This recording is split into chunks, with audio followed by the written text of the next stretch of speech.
Hey, what's going on, guys? It's CJ. So I'm going to show you how to fix a broken handle on a miter saw. This is not my miter saw, it's my mother-in-law's, and the handle is broken. She told me she dropped it. And I'm going to fix it with some JB Weld epoxy. This is 3900 PSI strength. It sets in 5 minutes and cures in 1 hour. So, you can buy this at Lowe's or Home Depot. I'll put a link in the description. It's probably on Amazon. This one has both tubes combined so that when you press down on the plunger, both ingredients will come out and you do not need to mix them. They do sell them individual where you'll have to mix them with a stir, but these, it's already part of it together, so you don't need to go and mix anything. It's just push down, that simple, and then go ahead and apply it where you need it. So I'm going to do that now, and stay with me and I'll show you how this goes. So before you start to apply any kind of glue or epoxy, what they do recommend is you clean the area and sand it down. Actually, a buddy of mine, Nick Pixel TV, he also has a YouTube channel. He recommended this epoxy, and what he said too is to just sand down the area of where you're applying the glue, the epoxy, because you want it to stick to the area. So the directions, he is correct, the directions say to clean the area with the detergent or degreaser, and then you want to go ahead and sand it down with some kind of sandpaper or sanding block, either or, some kind of rough, grit. This is still a good miter saw. It actually works. It's just the handle broke, and we're going to take care of that. So you're going to go ahead and pop this little top piece off. As you can see, we have both sides of the tube. You're simply just going to push down, and it's going to release both chemicals at the same time. Now I'm going to just put it all around where the connection of the handle will go. Now you might want to put something down on the floor.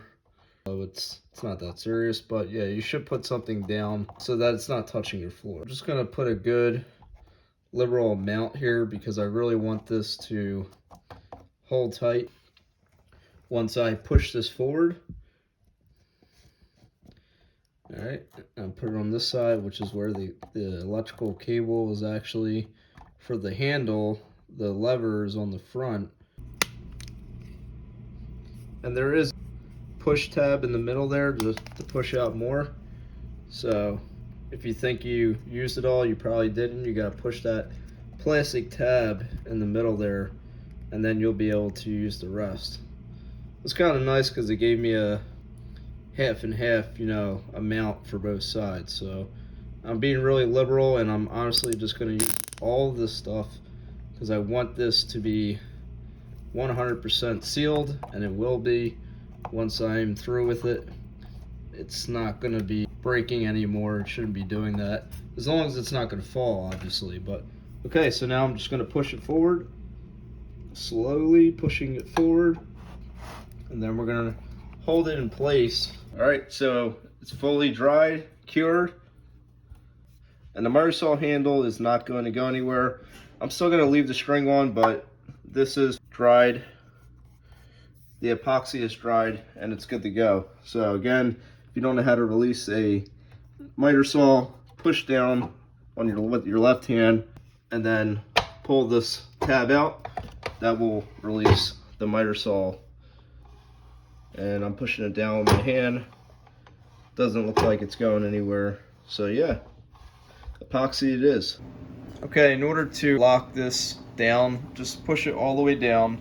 You can hold it with your left hand, and at the same time on the right, slide your black tab in, and now your miter saw is locked. And by the way, as I said, I forgot to attach the epoxy mixer. It's the nozzle that goes on the front of the plunger there, as I showed you in the picture. I don't know why, but I just totally forgot to add it. But again, this isn't going anywhere. It's completely sealed. The handle is not going to break anymore as long as it is not dropped. There you go. Like, subscribe, and comment, and I'll see you in the next one. Peace!